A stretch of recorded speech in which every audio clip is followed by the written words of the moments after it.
नमस्कार दोस्तों। आज हम लोग स्टार्ट करने वाले हैं कुमार व्रत का एक बहुत इम्पॉर्टेंट टॉपिक जो कि है काश्यप संहिता का परिचय। और इसके बाद अपन देखने वाले हैं scientific contribution of Kashyap Samhita इन कुमार व्रत। तो चलिए दोस्तों स्टार्ट करते हैं काश्यप संहिता का परिचय।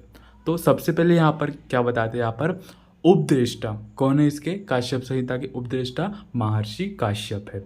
इसके रचनाकार कौन है, वृद्ध जीवक इसके रचनाकार है। और प्रतिसंस्कृता कौन है, प्रतिसंस्कार इसका किया है वात्स्यय ने। किसने, वात्स्यय ने। तो उपदेष्टा पता है अपन को कौन है, उपदेष्टा काश्यप जी है, रचनाकार वृद्ध जीवक है और प्रतिसंस्कृता जो है वो वात्स्यक है। ठीक है, काश्यप संहिता के उपदेष्टा महर्षि काश्यप है।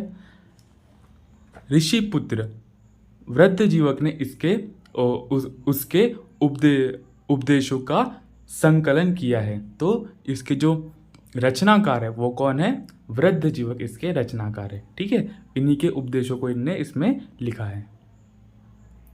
इसके बाद में जिस प्रकार पुनर्वसु आत्रेय द्वारा उपदेशित अग्निवेश द्वारा निबंध तंत्र अग्निवेश तंत्र के नाम से प्रचलित हुआ, उसी प्रकार आज प्राप्त हुई अपन को जो काश्यप संहिता का नाम वृद्ध जीवक तंत्र होना था, परंतु काश्यप संहिता नाम ज़्यादा प्रसिद्ध हुआ। तो अपन को पता है जो चरक संहिता है उसको उसका प्रतिसंस्कार किसने किया है, अग्निवेश जी ने। तो अपन उसको अग्निवेश तंत्र के नाम से भी जानते हैं।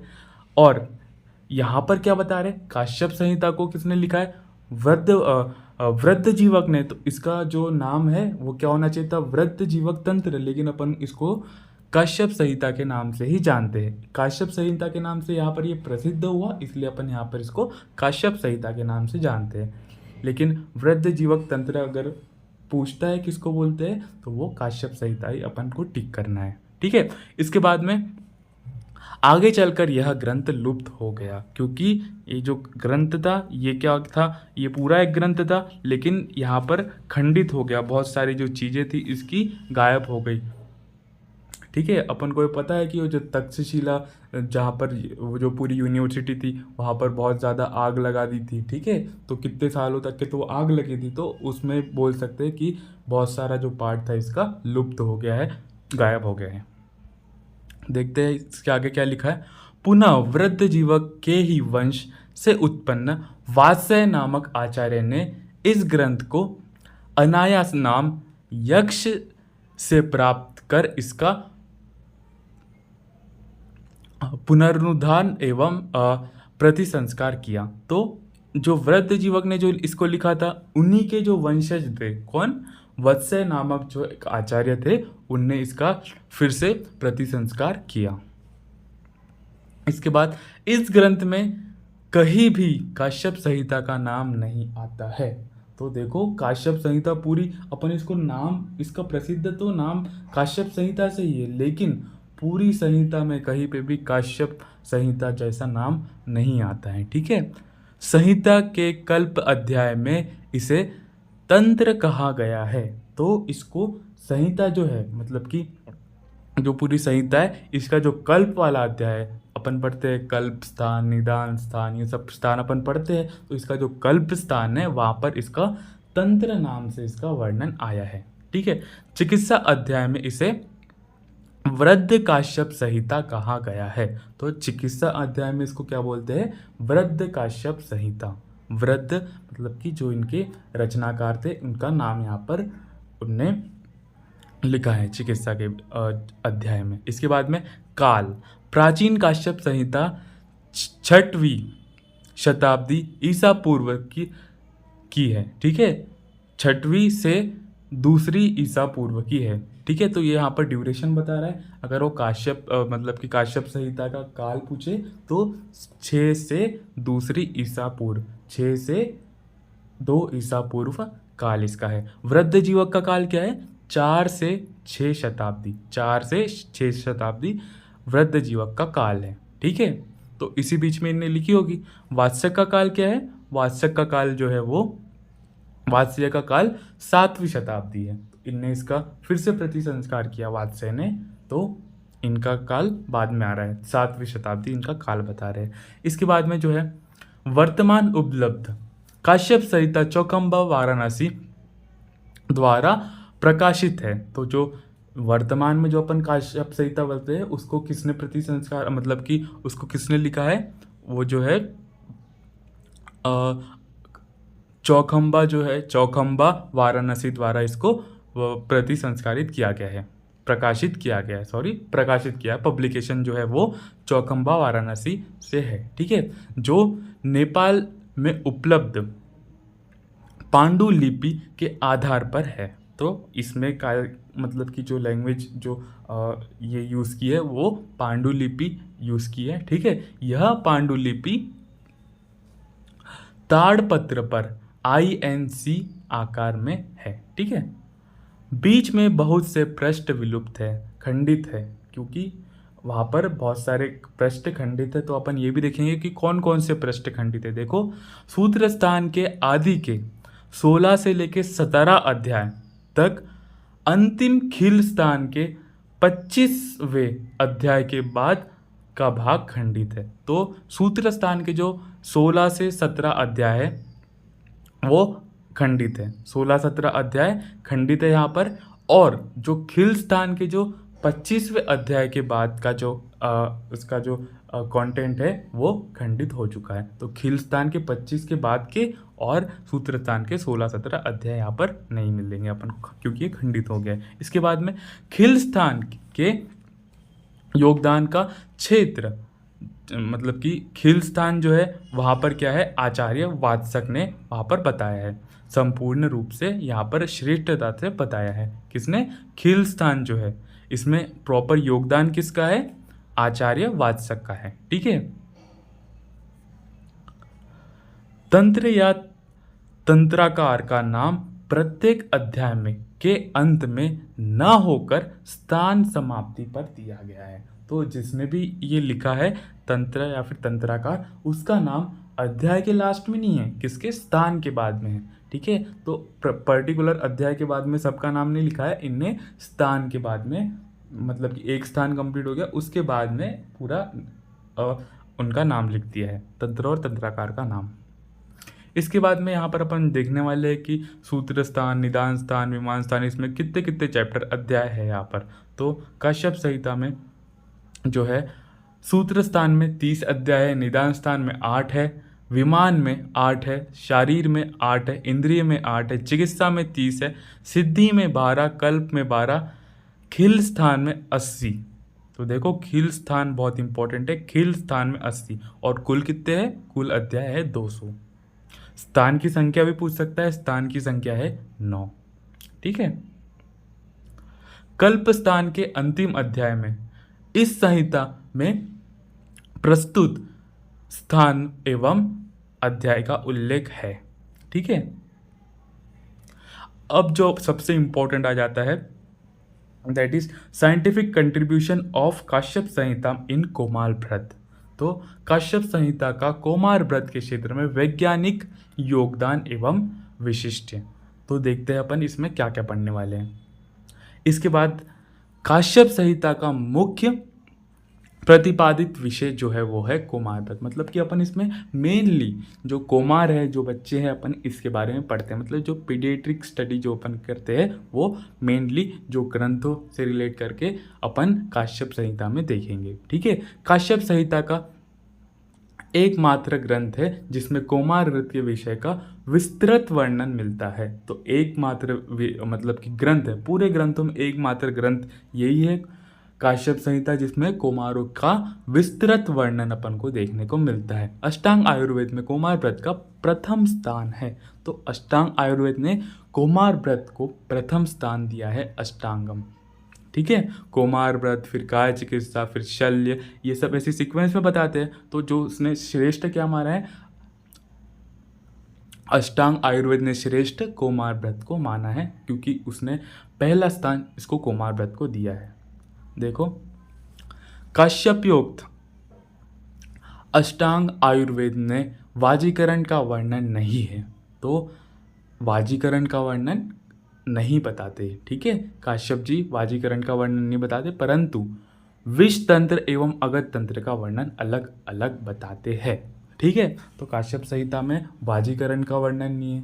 बाजीकरण की क्या ज़रूरत पड़ेगी, तुम खुद सोच के देखो। जो बच्चे हैं, मतलब कि मैं ऐसे नहीं बता रहा हूँ, मैं आपको याद करने के हिसाब से बता रहा हूँ कि जो बच्चे हैं उनको बाजीकरण की क्या ज़रूरत है, कोई ज़रूरत नहीं है उनको। तो अगर सांप वगैरह ये सब काट गया तो इनकी ज़रूरत है। तो विष तंत्र और अगध तंत्र का वर्णन यहाँ पर अलग अलग मिलता है। इसके बाद में कौमार व्रत का महत्व बताते हुए उन्होंने कहा है कि कौमार भृत्यम अष्टानाम तंत्राणाम उच्यते। ठीक है, आयुर्वेदस महतो देवानाम इतम हव्यपः अनेन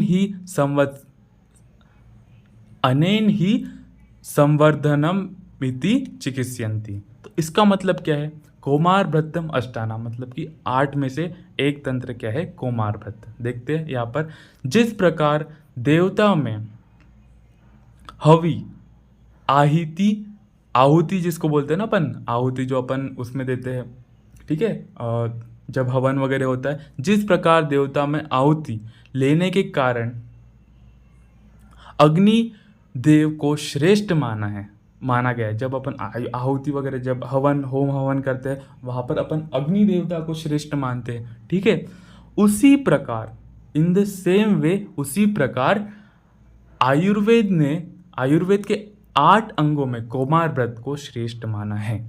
तो यहाँ पर वो कंपैरिजन किससे कर रहे हैं, जब अपन हवन होम वगैरह करते हैं, वहाँ पर जब अपन जिस प्रकार अग्नि देवता को श्रेष्ठ मानते हैं, उसी प्रकार 8 तंत्रों में जो कौमार व्रत है वो श्रेष्ठ है।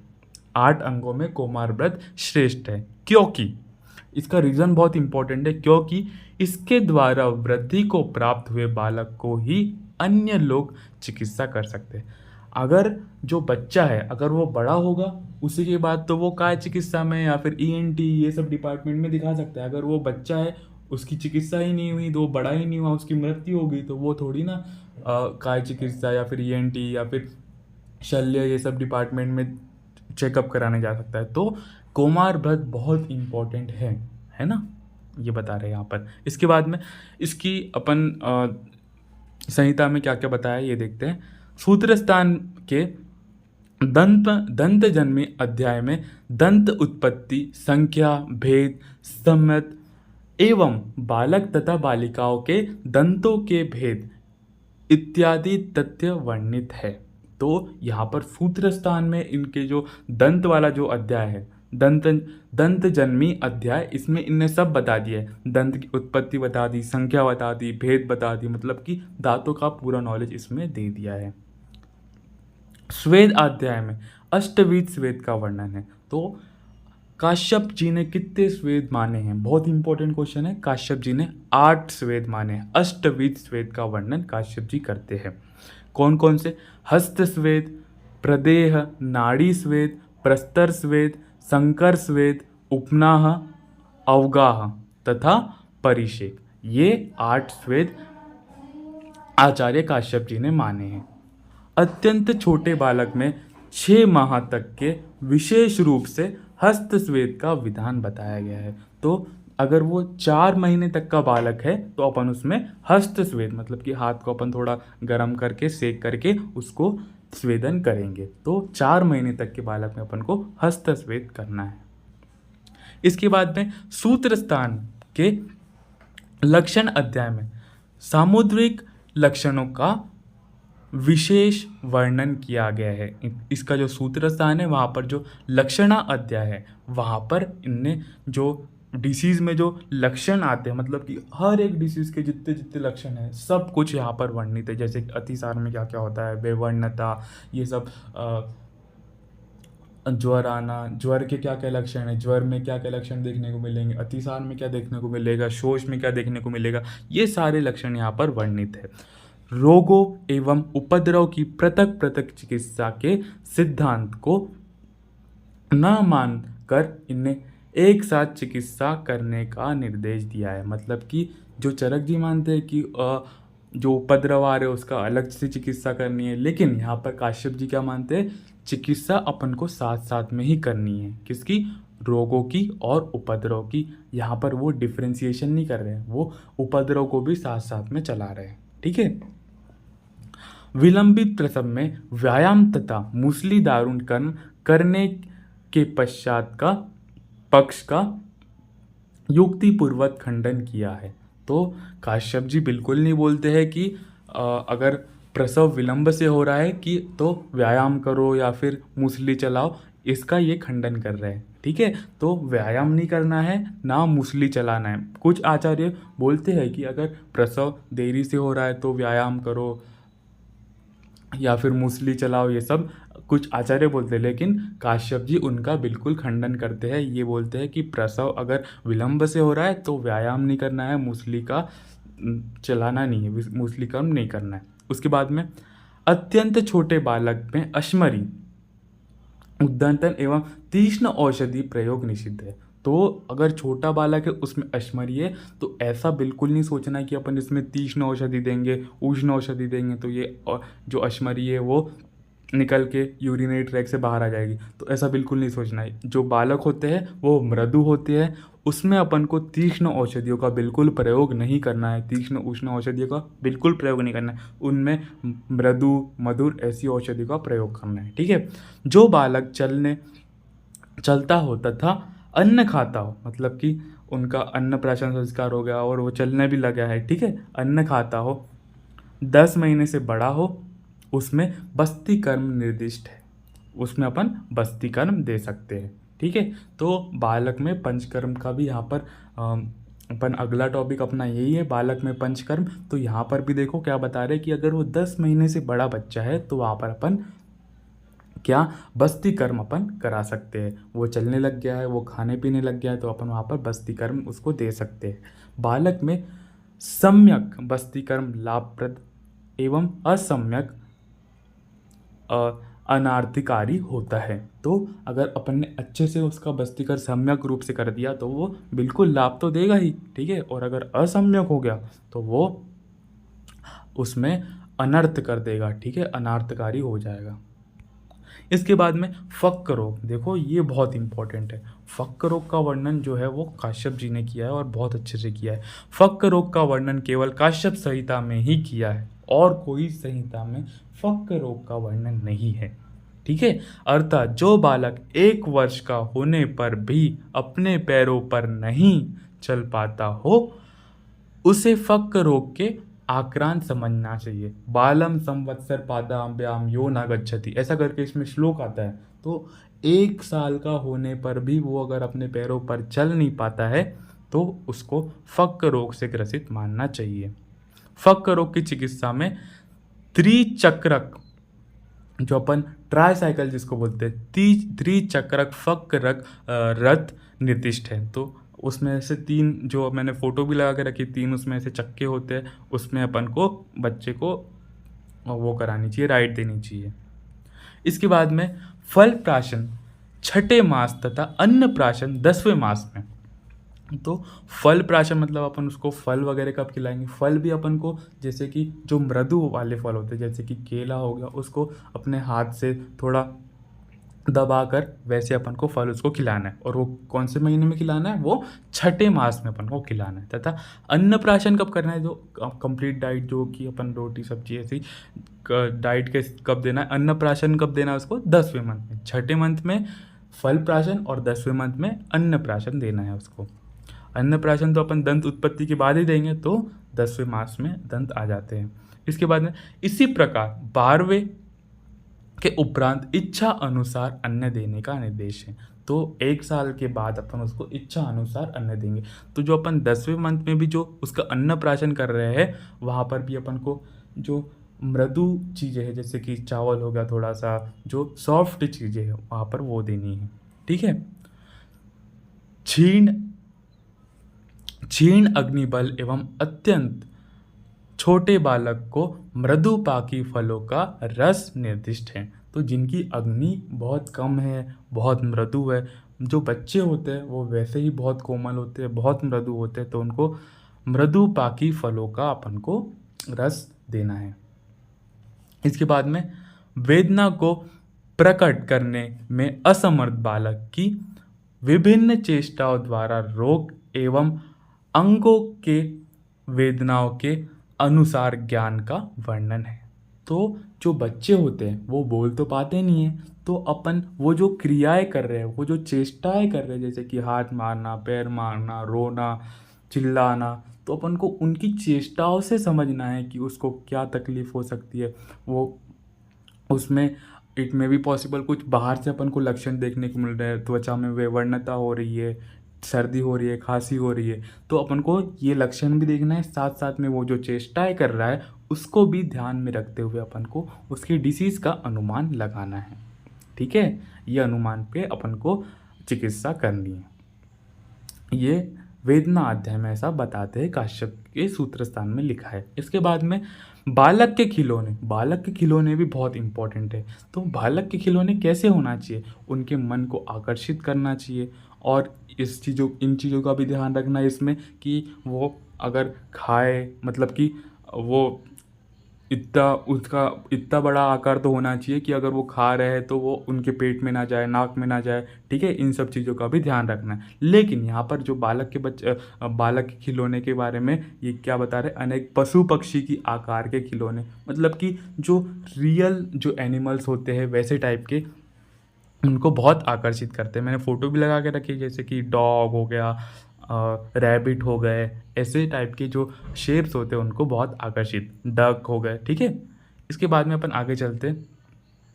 आर्थिक दृष्टि से बालक के 3 विभाग किए गए हैं, ईश्वर पुत्र, मध्यम पुत्र और दरिद्र पुत्र। ईश्वर पुत्र श्रेष्ठ होगा एक टाइप से, मध्यम पुत्र मीडियम लेवल का, और दरिद्र पुत्र।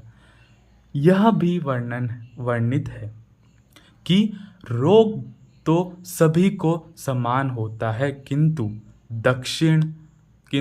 दक्षिण आहार तथा भेषज का इन तीनों में महत्व अंत हो जाता है। मतलब कि देखो, रोग तो तीनों में बराबर से होगा, लेकिन जो ईश्वर पुत्र रहेगा उसको ज़्यादा फैसिलिटीज़ मिलेगी, आहार, भेषज, ये सब ज़्यादा उसको फैसिलिटीज़ मिलेगी। ठीक है, जो दरिद्र पुत्र रहेगा वो गरीब घर का है एक टाइप से, तो वहाँ पर उसको आहार, प्रॉपर न्यूट्रिशन नहीं मिल रहा है, प्रॉपर भेषज की चिकित्सा नहीं मिल रही है, प्रॉपर मेडिसिन नहीं मिल रही है, तो वहाँ पर उनकी चिकित्सा अलग अलग होगी। ठीक है, इसका भी यहाँ पर आर्थिक दृष्टि से बालक के 3 भेद भी बताया है। इसके बाद बालक में कर्ण वेदन, जो 16 संस्कार होते हैं उसमें कर्ण वेदन भी बताया गया है। कब बताते हैं कर्ण वेदन, 6, 7, 8वें महीने में कर्ण वेदन कराना चाहिए, मास में कराना चाहिए।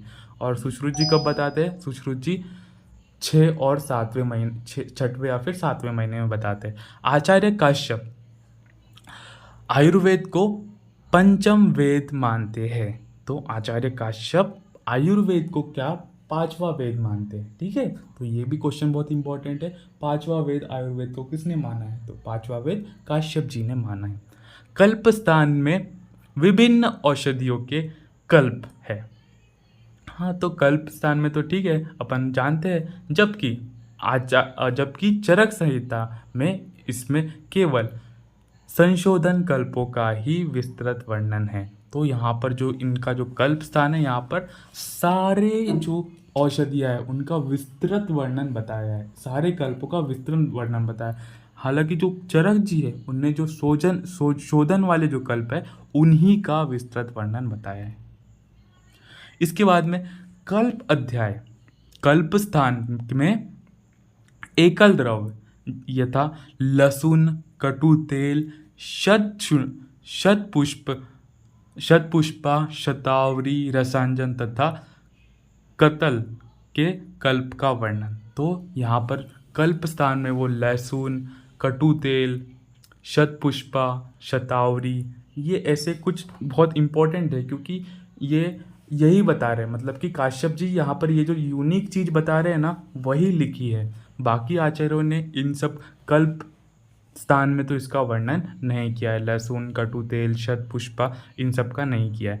लहसुन को स्त्री के लिए हितकर लावण्यवर्धक माना है, तो लहसुन का प्रयोग बहुत इंपॉर्टेंट कौन बताते हैं, काश्यप जी, स्त्रियों में तो वो लावण्य कर, और लहसुन बहुत मतलब कि कारगर साबित होता है स्त्रियों में, तो जितनी भी स्त्रियाँ हैं उनको लहसुन का सेवन करना ही चाहिए।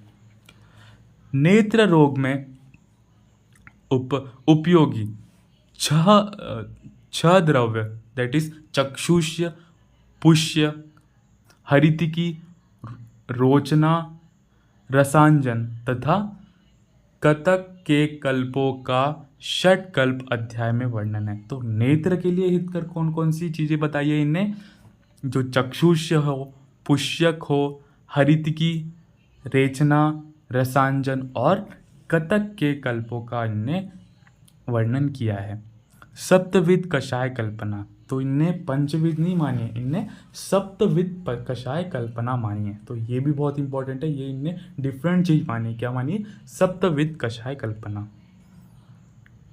इसके बाद में यूष के 75 प्रकार का वर्णन किया है। तो देयर आर 75 टाइप ऑफ यूष इन काश्यप संहिता। ठीक है। सूतिका रोग के 64 प्रकार का वर्णन है। सूतिका रोग कितने बताए इनने? 64। इसके बाद में आदर्श औषधि द्रव्यों का विधान करते हुए वही द्रव्य उत्तम है जो प्रयोग करने पर विधि वीर्य को नष्ट कर दे, किंतु रोगी के मतलब कि अग्नि वगैरह को वो ना करें, अग्नि और रोगी को नुकसान ना पहुंचाए। ठीक है। औषध और भेषज में अंतर बताया है। औषध और भेषज में अंतर किसने बताया है? काश्यप जी ने। ये भी बहुत इंपॉर्टेंट है, जो अपन ने भेषज कल्पना में पढ़ा था। औषध और भेषज में अंतर काश्यप जी ने बता गए हैं। इसके बाद में भेषज के 2 प्रकार भी इनने बताया है। कौन कौन से? युक्ति विपाशा और देव विपाशा। जो चिकित्सा बताते थे चरक जी, यहाँ पर इनने भेषज के पर्याय बताए, भेषज के 2 प्रकार बताए, युक्ति विपाशा और देव विपाशा। इसके बाद में आहार को महा औषध किसने कहा है? यह भी बहुत इंपॉर्टेंट क्वेश्चन है। आहार को महा औषध काश्यप जी ने माना है। आतुरालय के लिए अरिष्टागार शब्द का प्रयोग भी इनने किया है। तो अरिष्टागार शब्द का प्रयोग आतुरालय के लिए किसने किया है? काश्यप जी ने। प्लीह हलिमक चिकित्सा स्वतंत्र अध्याय में वर्णित है। प्लीहा और जो हलिमक है, हलिमक तो इसकी कामला की लेटर स्टेज होती है, तो इनने अलग अलग वर्णित किया है प्लीहा और हलिमक की चिकित्सा को। इसके बाद में राजक्षमा रोग में, ये बहुत इंपॉर्टेंट है, राजक्षमा रोग में वर्धमान पिप्पली तथा लहसुन का प्रयोग इनने बताया है। तो राजक्षमा के रोगी में वर्धमान पिप्पली का प्रयोग किसने बताया है? काश्यप जी ने बताया है। अम्ल पित्त का एक स्वतंत्र व्याधि के रूप में इनने वर्णन किया। तो अम्ल पित्त को इनने बहुत ज़्यादा इंपॉर्टेंस दिया है, एक पर्टिकुलर एक स्वतंत्र व्याधि इनने बताई है। इसे शुक्त नाम भी दिया है। ठीक है। तथा यह रोग अधिकतम आनूप देश में, जो जहाँ पे कफ मतलब कि आनूप देश में तो अपन को पता है जलीय देश होता है, वहाँ पर कफ की अधिकता होती है। तो वहाँ पर क्या होती है? जो अग्नि मंद हो जाती है, कफ की अधिकता से वहाँ पर अग्नि मंद हो जाती है, और वहाँ पर ये जो रोगी है, वहाँ पर अम्ल पित्त के रोगी सबसे ज़्यादा देखने को अपन को मिलेंगे। तो यहाँ पर इनने ये बताया है। अतः इस स्थान पर परित्याग कर इसकी चिकित्सा क्या बताइए? इसकी चिकित्सा यहाँ पर वो माइग्रेशन बता रहे हैं। तो क्योंकि यहाँ पर देश ही वहाँ पर एक रूट कॉज है, तो इनका माइग्रेशन करके दूसरे देश में जाना चाहिए। देश अंतर्गमन यहाँ पर चिकित्सा बताते हैं। तो ये बहुत इंपॉर्टेंट है कि अम्ल पित्त में देश अंतर्गमन चिकित्सा काश्यप जी ने बताई गई है।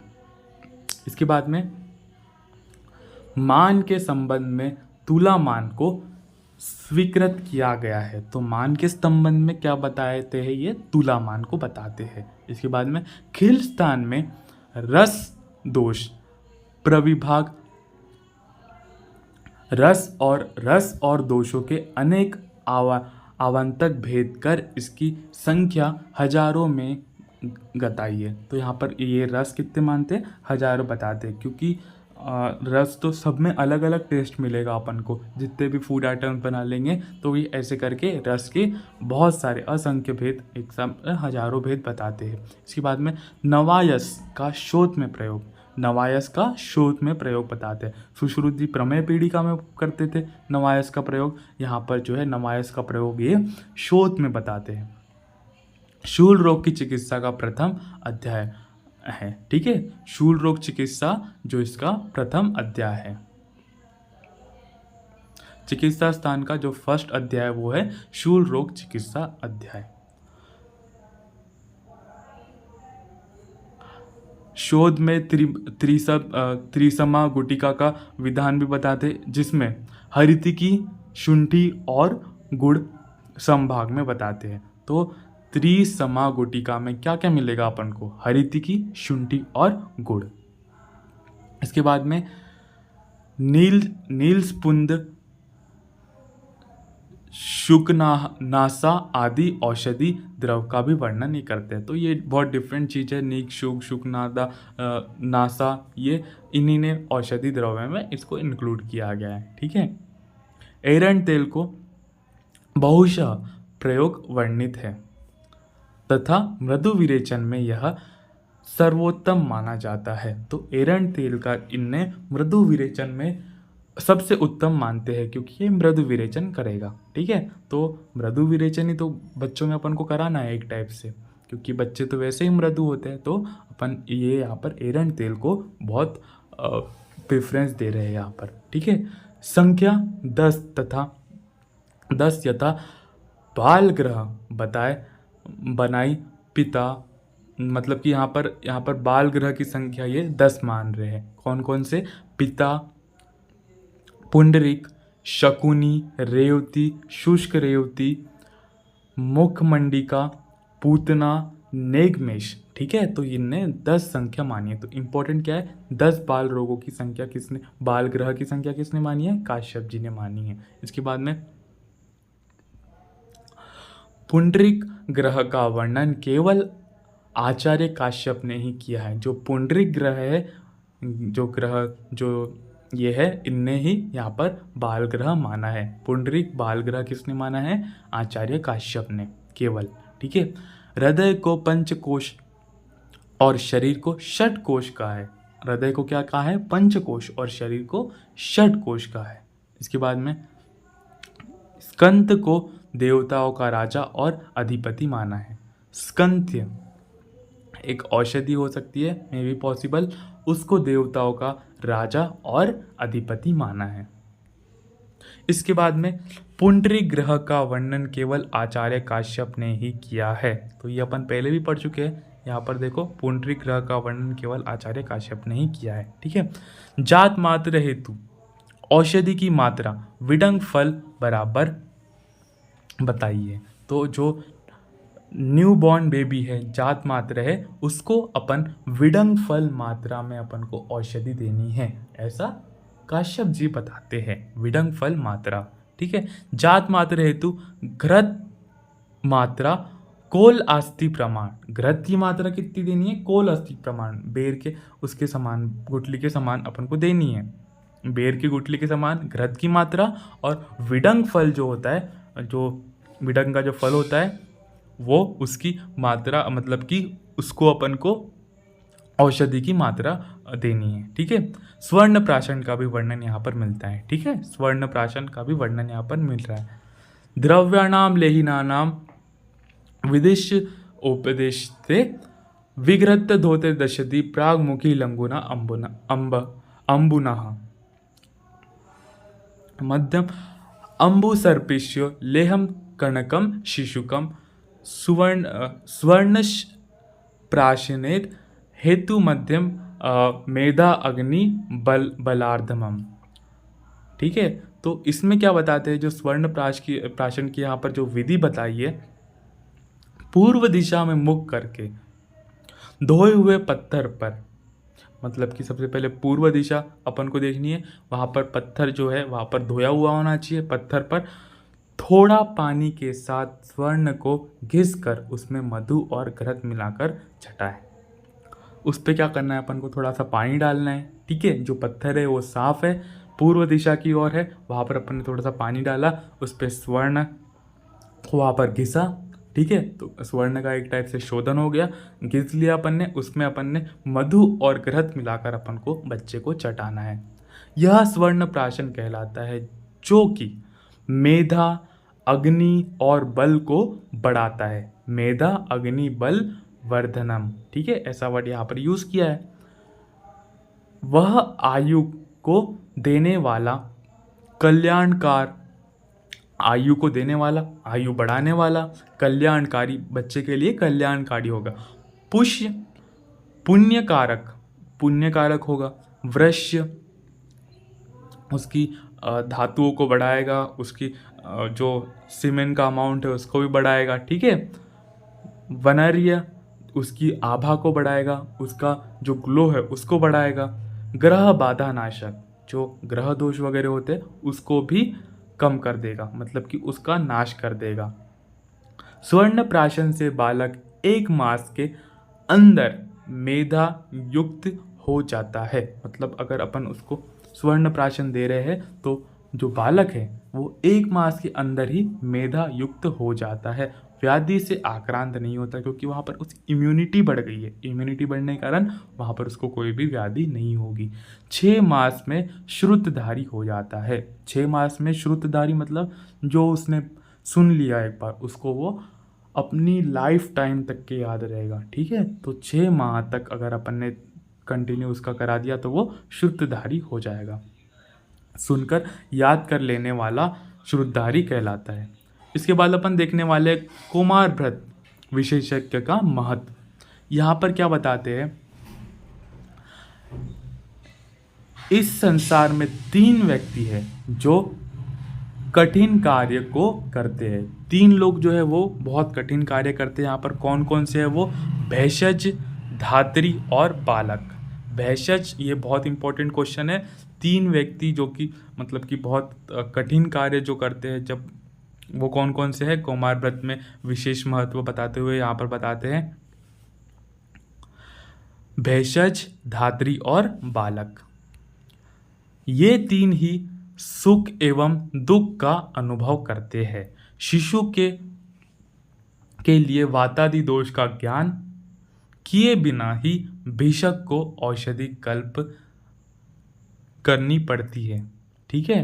तो शिशु जो होता है उसके मतलब कि वो कुछ बोल नहीं पाता है, वातादि दोष के बारे में कुछ मतलब अपन को ज्ञान नहीं होता है, फिर भी अपन को अनुमान लगा के मतलब कि जो भेषज होता है उसको औषधि कल्पना बनानी पड़ती है। अतः सदैव शास्त्रों के अनुसार चेष्टा, संकेत एवं दर्शन के द्वारा बालक की चिकित्सा करनी चाहिए, क्योंकि वो कोई मतलब कि बोल नहीं सकता है, बस वो चेष्टाएं करेगा, संकेत देगा, दर्शन मतलब कि देखकर परीक्षा जो अपन अनुभव कर सकते हैं उसके ऊपर बेस पर ही अपन को चिकित्सा करनी है। ऐसा करने में कोई त्रुटि नहीं होनी चाहिए। तो ऐसी करने में कोई भी गलती अपन से नहीं होनी चाहिए। अपन को उसके संकेत प्रॉपरली समझना है, जो भेषज होता है उसको प्रॉपरली उसके संकेत समझना है। अगर उसमें अगर अपन ने गलती कर दी, अपन ने गलत डायग्नोसिस बना ली, तो वहाँ पर दिक्कत हो सकती है। कुमार व्रत भेषज उन कारणों से नित्य दुखी होता है, ठीक है, क्योंकि सामान्य चिकित्सा करने के स्थान पर कठिन कार्य करना पड़ता है। तो अगर जो काय चिकित्सा का जो डॉक्टर है उसको तो सामान्य जो पेशेंट है वो तो लक्षण बता ही देगा कि ये आ रहा है। तो यहाँ पर जो कुमार व्रत का डॉक्टर है उसको विशिष्ट चिकित्सा करनी पड़ेगी, उसको विशिष्ट ज्ञान होना चाहिए लक्षणों का, क्योंकि बच्चा है वो तो बता नहीं पा रहा है। तो यहाँ पर कठिन कार्य यहाँ पर करना पड़ता है।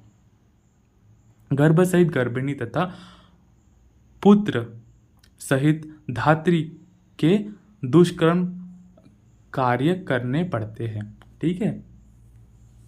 इसके बाद में लेहन कर्म, लेहन कर्म के योग्य का वर्णन यहाँ पर मिलता है।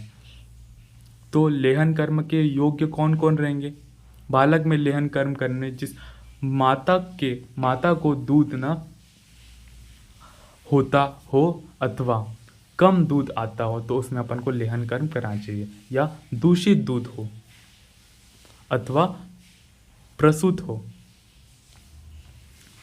दुष्य जाता, ठीक से प्रसव न हुआ हो, कठिन सहित, ठीक है, शल्य कर्म कर्मादि युक्त, गंभीर रूप से रोग पीड़ित माता का शिशु हो। तो ये सब चीज़ों में अपन को लेहन कर्म कराने हैं। इसके बाद में आते हैं लेहन कर्म के अयोग। तो अयोग ज़्यादा इंपॉर्टेंट है एज कंपेयर टू योग। तो लेहन कर्म अपन को किस किस में नहीं कराने हैं, तो देखो जिसमें मंद अग्नि वाला हो, निद्रालु हो, बहुत मल मूत्र का त्याग करता हो, स्वल्प एवं दृढ़ शरीर वाला हो, कल्याण व्रत कल्याण मात्रक हो, अजीर्ण का रोगी हो, गुरु स्तन्य का सेवन करता हो, सब रसों का सेवन, इन सब में अपन को लेहन कर्म बिल्कुल नहीं कराने चाहिए। पांडु, हृदय रोग, कास, ये सब में अपन को लेहन कर्म नहीं कराना चाहिए। ठीक है दोस्तों, यहाँ पर ये कंप्लीट होता है। धन्यवाद।